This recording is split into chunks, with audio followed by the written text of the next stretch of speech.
भी दोस्तों, आपके मध्य आज रसों की समाप्ति के बाद हिंदी में जो विशेष महत्व रखते हैं वो होते हैं अलंकार। आज हम अलंकार पर चर्चा करेंगे। अलंकार काव्य शोभा करान धर्मान इति अलंकाराम।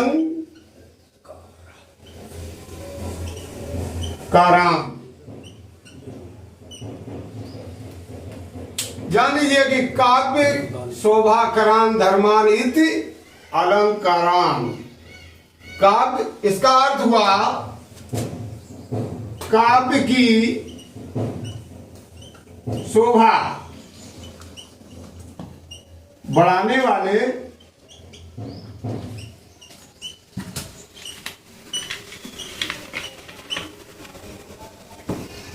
धर्मों को अलंकार कहते हैं।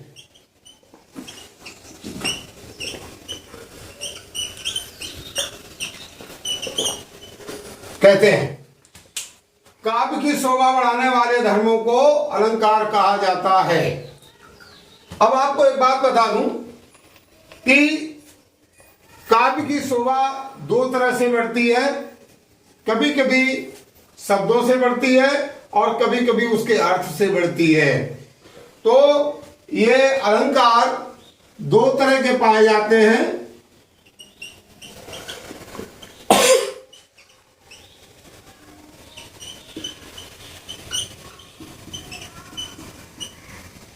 नंबर एक, शब्दालंकार।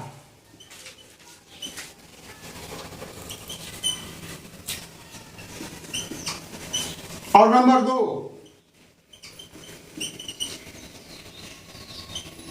अर्थालंकार। दो प्रकार के अलंकार होते हैं। एक शब्दालंकार होता है, दूसरा अर्थालंकार होता है। अब फर्स्ट टाइप के जो शब्दालंकार होते हैं,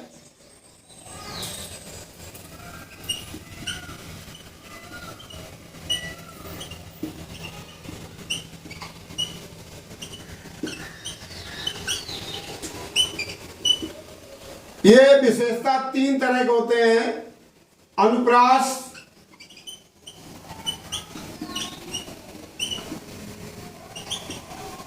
यमक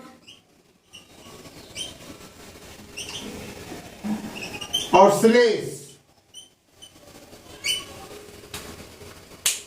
आपने देखा, मैंने आपको बताया कि काव्य की शोभा बढ़ाने वाले धर्मों को अलंकार कहते हैं। अलंकार यानी कि सज्जा सजावट।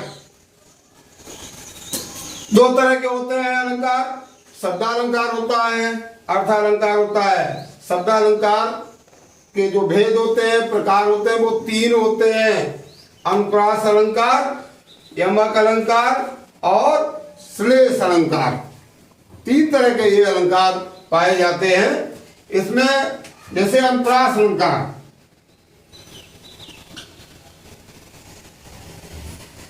काव्य में जहां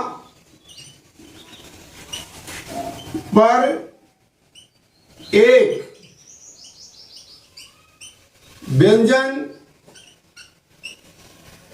वर्ण की आवृत्ति एक से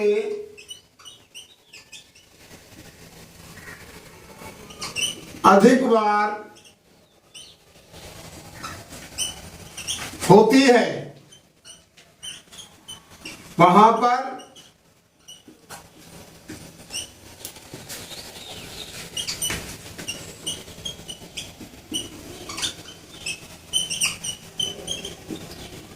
अनुप्रास अलंकार होता है। उदाहरण,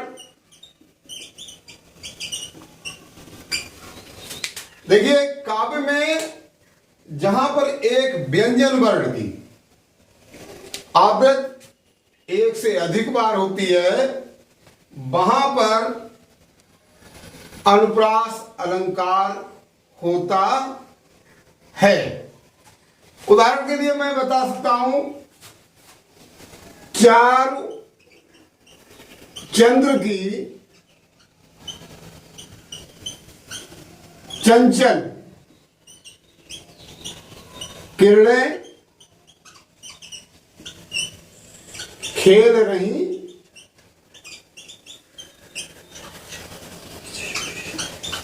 जल थल में।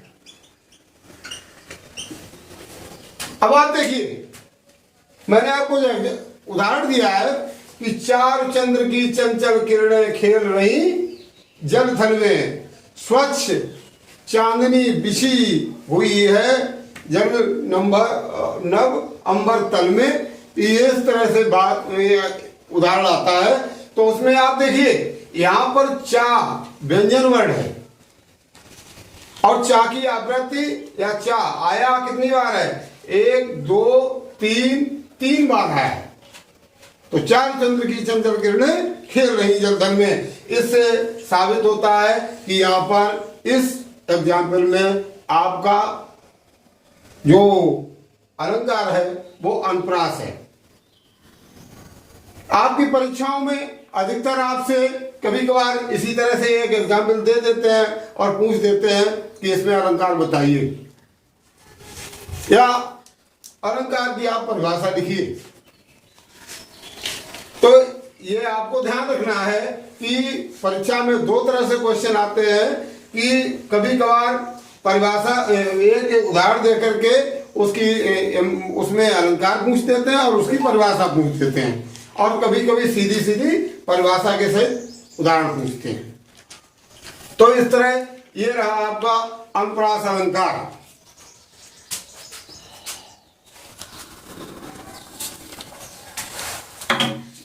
इसके बाद नंबर 2 पर आता है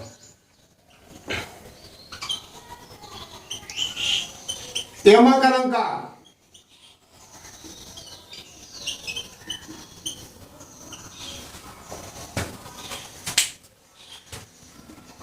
काव्य में जहां एक शब्द की आवृत्ति एक से अधिक बार हो,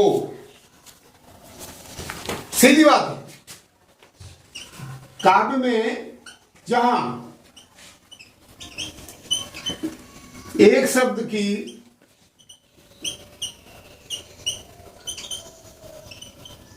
आवृत्ति एक से अधिक बार हो,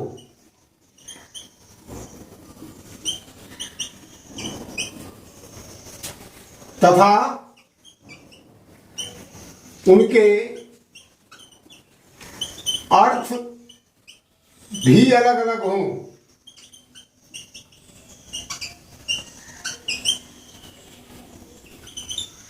वहां पर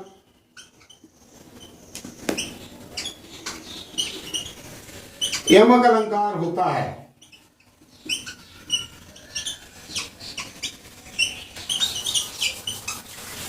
दूसरे शब्दों में आपको बता दूं कि उपमेय और उपमान की भाषा में भी ये चीजें समझाई जाती हैं, लेकिन ये आपके लिए तरीका थोड़ा सरल है, इसलिए इस बारे में मैं इस तरह से बात कर रहा हूं। उदाहरण है इसका,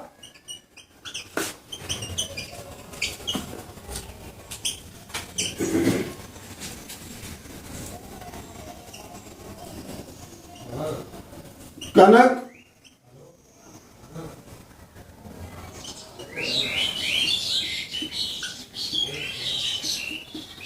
सौगुनी मादकता अधिकाय।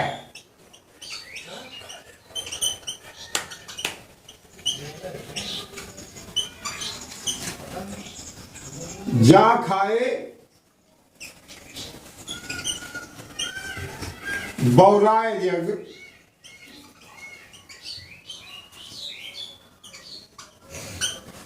बा पाए बहुराय। ठीक है, मैंने आपको एग्जाम्पल दिया है, उदाहरण बताया है कि कनक कनक से सौगुनी मादकता अधिकाय, या जा खाए बहुराय जब और बा पाए बहुराय। इसमें आपने देखा है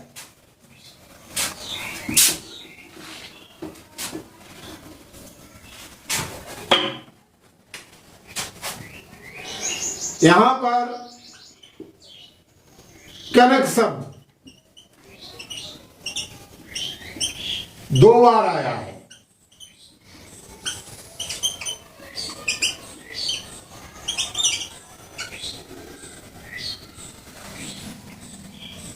कनक, धतूरा,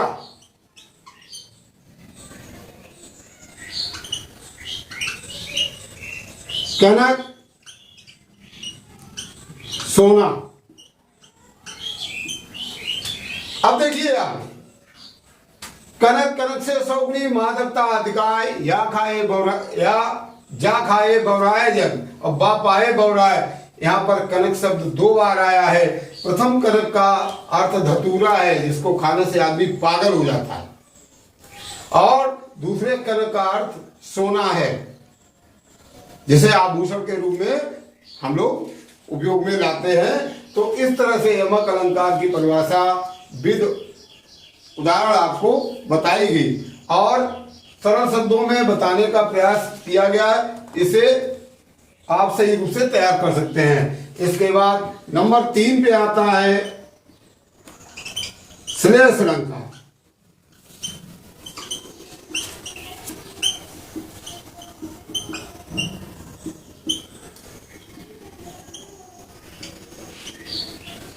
अब काव्य में जहां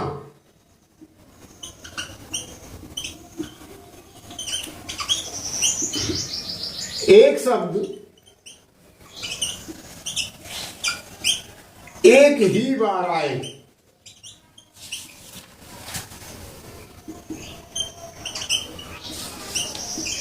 और उसके अर्थ अलग अलग हों,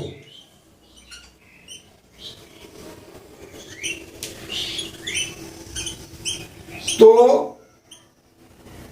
वहां पर श्लेष अलंकार होता है। देखिए, काव्य में जहां पर एक शब्द एक ही बार आए और उसके अर्थ भिन्न भिन्न हो, अलग अलग हो, वहां पर सीधी सीधी बात है कि श्लेष अलंकार होता है। इसका उदाहरण मैं आपको दे दूं।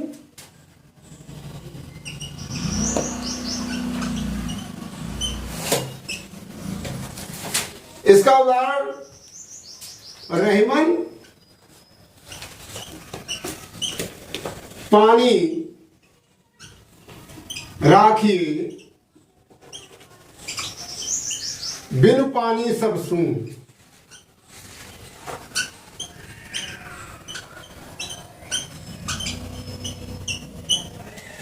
और पानी गए न उबरई, मोती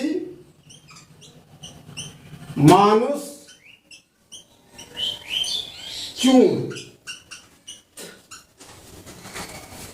अब आप देखिए, आपने देखा कि उदाहरण आपको जो दिया गया है उसमें रहमन पानी राखिए, बिन पानी सब सून, और पानी गए न उब रहे, मोती मानुष चून।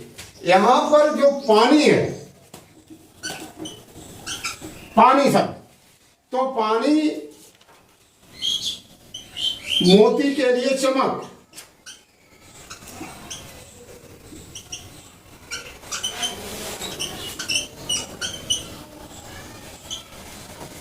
मनुष्य के लिए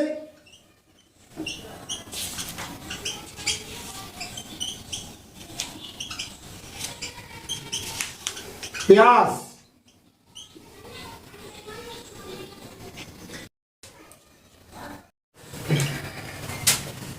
पानी शब्द, और ये पानी शब्द मोती के लिए चमक,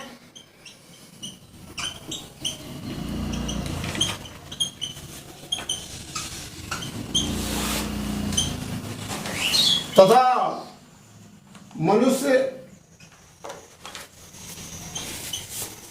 के लिए प्यास और चूने के लिए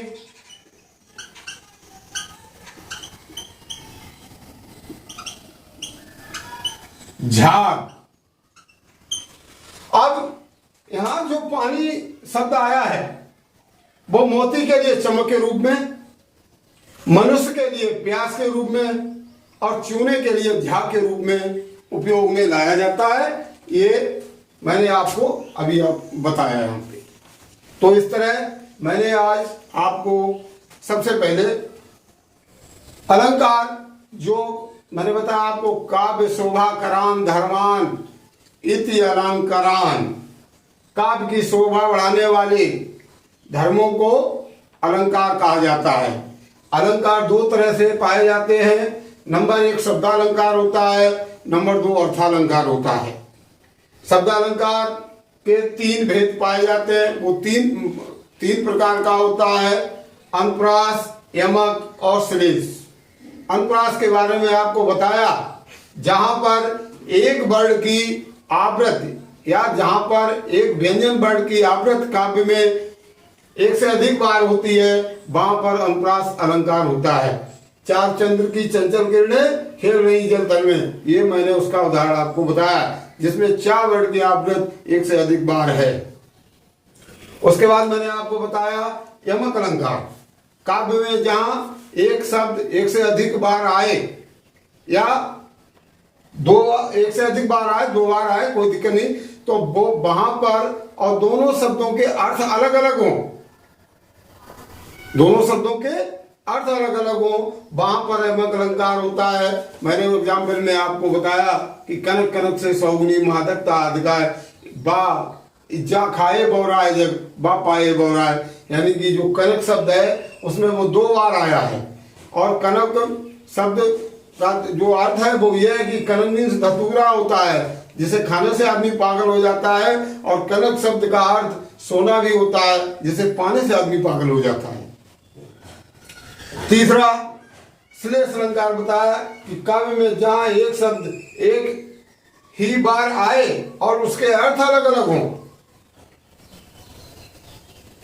वहां पर श्लेष अलंकार होता है। एग्जाम्पल के तौर पे, उदाहरण के तौर पे मैंने आपको बताया कि रहमन पानी राखिए बिन पानी सब सुन, और पानी गैन उबरे मोती मानिस चून। इसमें पानी शब्द, दूसरी लाइन में आप देखिए पानी शब्द एक ही बार आया है। उस पानी का शब्द का अर्थ मोती के लिए चमक, मनुष्य के लिए प्यास और चूने के लिए झाग के रूप में होता है। आपको पूर्व में पहले बता दिया है कि परीक्षाओं में ये प्रश्न इस तरह भी रख दिए जाते हैं। पता लगा उन्होंने एक एग्जाम्पल आपको ये दे दिया और आपसे पूछा इसमें कौन सा अलंकार है, उसकी परिभाषा दीजिए। तो आपको अलंकार का नाम लिखना है और नीचे उसकी परिभाषा दे देंगे। कभी कभी वो सीधा सीधा पूछ लेते हैं कि यमक अलंकार की परिभाषा दीजिए बिन उदाहरण के सहित, या श्लेष अलंकार की परिभाषा उदाहरण से दीजिए। तो इस तरह से ये क्वेश्चन पुटअप आपसे किए जाते हैं।